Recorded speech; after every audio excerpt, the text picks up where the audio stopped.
Hey guys, welcome back to the Slippery Slope. My name is Lucas. So here is a live game that took place on February 28th. The blinds are Hong Kong dollar 510, which is roughly US dollar 65 cents and $1.30. I started with a starting stack of 1,000 Hong Kong dollar, which is roughly 130 US dollar. The game began with 5 people, but eventually became an 8-handed game. And I was super card dead for the first hour of the session. I called a few raises, but I just couldn't hit any favorable flops. So I decided enough was enough, and I started playing super loose with marginal hands. With a decimated stack of 520, here is hand 1 of this episode. So the first hand, I picked up 9-10 offsuit in the big blind position. There's a UTG raise to 30, and cutoff and small blind both call. I call as well to join the action. Flop comes 8-9-6 with 2 diamonds. This is an extremely dangerous flop as it could be 2 pairs, straights, or diamond draws. So I check back as well given the multi-way action, and under the gun and cutoff player both check. Turn comes a 3 of diamond, small blind checks again. I think this 3 of diamond probably didn't hit anyone as any diamond draws should have bet the flop. So I bet 75 to get some value from lower pairs or any hands that contain a single diamond. Under the gun and small blind both call and cutoff folds. So pot is now around 345 and river comes a 4 of clubs. Small blind checks. So I should be checking back 100% of the time given I have pretty good showdown value. But for some reason I think I was just super tilted that day and I had decided to go all in with a stack of 415. So this is a over the pot shove, and to my surprise the under the gun player didn't snap fold. He actually thinks about it for a few minutes, and he says he has too good of a hand to fold. So after thinking about it for a while, he tossed in the chip to call, and he showed pocket 3s for a third set. GG. So after that donation, I reloaded for another 2,000 Hong Kong dollar.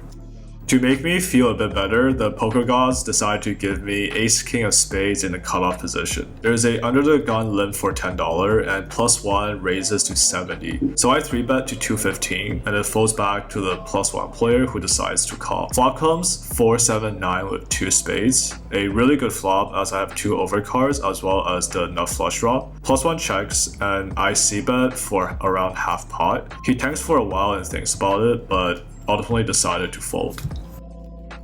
The next hand, I picked up 8-9 clubs in the big blind position. +1 player limps for 10, and call player decides to limp as well. Given the limping action, I decided to raise to 120. +1 player folds, but call player calls my 120. So we go to a flop of 4 king 10 with 2 spades and 1 club. I continue to c-bet for 100, and he calls. Turn comes an 8 of diamond, so I pick up a pair of 8. I decide to check, and he checks back as well. River comes a 4 of clubs. I check again, but now he bets 200. So I guess I could beat some of the spade flush draws that busted. So I tossed in the chips to call, but he turns over ace 4 for river trips. GG'd.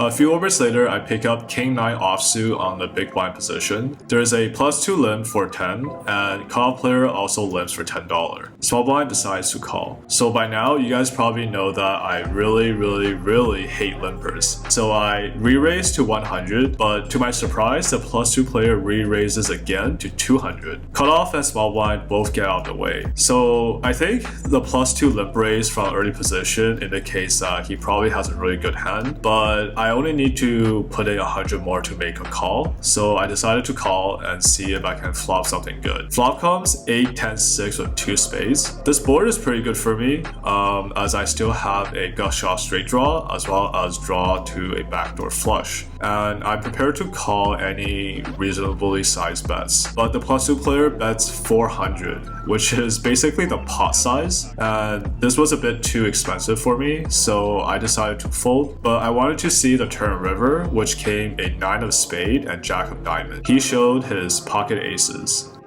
So I didn't play in this next hand, but it's probably one of the sickest hands I have ever seen. Big Shark from the UTG position raises to 30, and Potato Man from hijack position 3-bets to 90. One Chai Fish calls the 90 from cutoff, and ENX calls the 90 from small blind. Big Shark from UTG position decides to call as well. So we go 4-way to a flop of 10 of spade, 7 of heart, and 7 of spade. Now ENX from small blind position donks out for 100. Big Shark calls, Potato Man calls, calls, and one chai fish also calls. So now the pot is around 765. Turn comes the dirtiest card in the deck, which is the 6 of spade, completing all sorts of flush, straight, or full house combos. ENX from small blind position doesn't slow down and leads out again for 220. Big Shark calls the 220, and Potato Man also calls a 220. One chai fish just looks really confused and says, "Oh wow." And he thought about it for quite some time, decided to fold. So now the pot is around 1,425. River comes the 9 of diamond, and now small blind slows down and checks. Under the gun player also checks, and the action is back onto Potato Man, who then shoves all in for 1,200. Small blind player is clearly not happy about the shove and is really frustrated, and he wanted a count of the chips. But after thinking about it for a while, he decided to lay it down. And now the decision is back on Big Shark from the under the gun position, who also thinks about it for a really long time and looked like he was ready to make a call. But in the end, he decided to fold. And Potato Man shows pocket aces with the ace of spade for a huge bluff. Small blind says he actually folded 8-9 for a straight, and Big Shark from the under the gun position said he folded trip sevens. And what's more crazy is that it turns out the cutoff player, one chai fish, also had 8-9, but he folded his straight on the turn. Wow, that is an insane hand. And huge respect to Potato Man for pulling off that really good river bluff. So from his line of action, he could easily have a slow play full house with pocket tens, or even better, slow play quads. And it was really important that he had the ace of spade as the ace flush blocker. Since small blind and the under the gun players both check on the river, their ranges are pretty much capped, and Potato Man took really good advantage of this sequence, and he is truly a certified sicko. About 20 minutes later, I picked up ace deuce of spades from the small blind position. One chai fish limps in from under the gun, and ENX raises to 40 from a +2 position. It folds back to me, and I thought about 3-betting here, but I know one chai fish has some tendencies to try to limp raise with his premium hands from under the gun. So I decided to play it safe and just flat call the 40. Big blind calls the 40 as well, and one chai fish just calls. So flop comes 9-7 deuce with 2 clubs.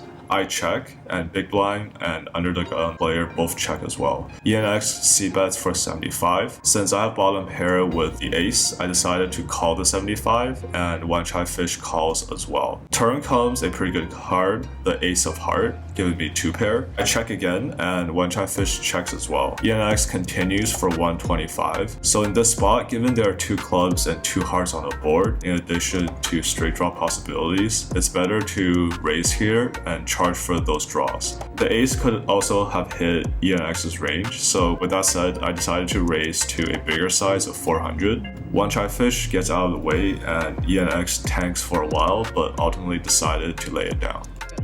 The next hand, I'm in a hijack position with King Jack offsuit. Nemo raises to 40 from the UTG position, +2 calls, and I call as well. Big blind calls. Flop comes 3 Queen A with 2 hearts. Big blind checks, and Nemo c-bets for 75, +2 folds. So Nemo is the same player from episode 2 who triple barreled with a flush draw, and my King Jack hand actually blocks some of the King Queen and Queen Jack combos, and it's good that I don't hold any hearts in my hand. So with that said, I decided to call here and see what happens on the turn. Turn comes 6 of clubs, which is a pretty irrelevant card, but Nemo continues for 125, a smaller bet sizing, so I decided to call again as he could be continuing with any flush draws. And river comes a 8 of diamond, which is actually a really good card for me as it pairs the board, and Nemo is unlikely to have any 8s in his spot. But he bets again for 200, which seems like a value bet, but the bet size is also pretty small in comparison to the pot. If he had premium over pairs, I think he would try to bet a bit bigger. Since it's pretty cheap to call,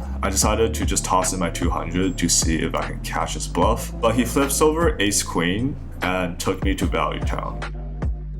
So after that huge donation to Nemo, I picked up ace-6 of spades on the button. There's a UTG limp for 10 and +2 raises to 30. Hijack calls to 30. Since I'm on the button in position with such a pretty hand, I decided to 3-bet to 140. And this is where things got interesting because the under the gun player says, I really don't want to fold my hand. And other people on the table started to urge him to just call my raise. So let's see what happens. It's up to you, but I would. You go I fold. I don't You would call or you would call. I would call. I would probably I would not. Two behind. Oh, okay. I think that's exactly the type of hand you want to play with, like Many, yeah, but still, you have No, I don't like. Lulu, show up. I have something good. What? Let's see a fold. Let's see a fold, let's see a I don't fold. know with A pair of fives, actually. If you're in position, yes, Teddy. Oh, I'm good. Wait, what do you got? Magic diamond. Wait, who had? Lucas gonna be like, I'm Yeah. open-ended straight draw. Dude, I would have blasted my hand. I would have. You would have lost so much money, Lucas. You would have been so rich. In the end, the UTG player decided to listen to Potato Man and he folded his hand. And then +2 and Hijack both folded as well. So they all asked me to show my hand and I flipped over my ace-6 of spades and they wanted to see the flop, which came 8-7-9 with 2 hearts. And everyone went crazy because it turns out the UTG player folded his 10 jack of diamonds, which meant he would have flopped a straight against me. A few hands later, I picked up pocket aces in the hijack position. The early position players all fold, so I opened to 40, cut off button, and the blinds all call. So we go 5 ways to a flop of 5, king, 9, and the blinds check. So this is a pretty clean flop for me, but since this is a 5-way pot, I still need to proceed cautiously. I c-bet for 100 around half pot, and one try fish from the button position calls. Everyone else folds. Turn comes the 8 of spade. Not the best card because it does improve hands like 8-9 and completes a gutter straight, but with pocket aces I still need to bet for value, so I went for 225. One try fish thinks about it and calls again. River comes ace of clubs, so now I have improved to trips. The button's hand looks a lot like a king pair, such as king queen, king jack, or king 10. If he somehow slow played a lower set or 2 pair, then he is likely to call a very big bet on the river. So I wanted to get max value, so I jammed all in for around 1,000. One try fish now tanks for quite some time, and he asked if I will show my hand if he folds. I didn't want to give away any tells, so I just remained quiet. He ultimately made the right decision to lay down his king jack. Good fold. The last hand of this episode is going to be a double board bump pot. I picked up a really good looking hand of 6-7 of hearts in the big blind position. Since there's no pre-flop action, we go straight to 2 boards. The top flop came out to be 2-5-4 rainbow, and the bottom flop was 3-10-9 rainbow. So I flopped a open-ended straight draw on the top and a gutter draw on the bottom, which is not too bad. +1 leads out for 100, and +2 button and small blind all called a 100. I can definitely check raise in my spot from the big blind, but I've had some pretty haunted experiences of playing double board bump pot and the action can get really wild, so I decided to just flat call. The turn comes ace of heart on the top and 5 of diamond on the bottom. So now my bottom board picks up 4s as additional outs to a straight. I check again and +1 continues for 300 and +2 calls again. Given I have so many outs to a straight on both the top and bottom board, I decided to call. River comes 8 of spade and bottom river comes king of diamond. So amazing that the 8 came on the top board because it gave me the best possible combo in that situation. Given +1 and +2 have shown a lot of strength on the flop and turn, I decided to just go all in, and now +1 thinks about it and folds, but +2 pretty much snap called my all in and he showed 10-9 for 2 pair on the bottom board, so we both chopped up the pot.